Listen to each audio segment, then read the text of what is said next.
আপনি জানেন কি? আজহারীর এই সতর্কবার্তা আপনার জীবন বদলে দিতে পারে। ৫ই আগস্টের পর থেকেই দেশজুড়ে আতঙ্ক ছড়াচ্ছে।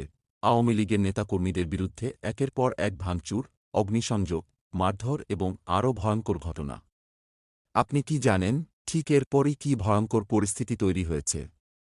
সাবেক প্রধানমন্ত্রী শেখ হাসিনা এক ঘোষণা দিয়ে বসেন বাংলাদেশ ছাত্রলীগের উদ্দেশ্যে ভাষণ দেওয়ার জন্য, যা বিপ্লবী ছাত্র জনতাকে রীতিমতো ক্ষিপ্ত করে তোলে। এই প্রতিবাদে তারা ধানমন্ডি ৩-২ নম্বরে বঙ্গবন্ধু শেখ মুজিবুর রহমানের বাড়িটি ভাঙচুর করে ফেলে। এরপর দেশজুড়ে আওয়ামী লীগ সংশ্লিষ্টদের বাড়িঘর এবং অফিসে ভয়াবহ ভাঙচুর শুরু হয়, একেবারে তাণ্ডব। এই অস্থির পরিস্থিতির মধ্যে ইসলামী বক্তা মাওলানা মিজানুর রহমান আজহারী সোশ্যাল মিডিয়ায় একটি জরুরি স্ট্যাটাস দেন।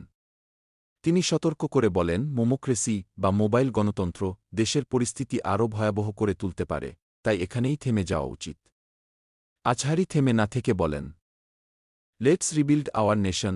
তিনি বাংলাদেশের নতুন ভবিষ্যতের জন্য আহ্বান জানান, যাতে দেশ আরও এগিয়ে যেতে পারে।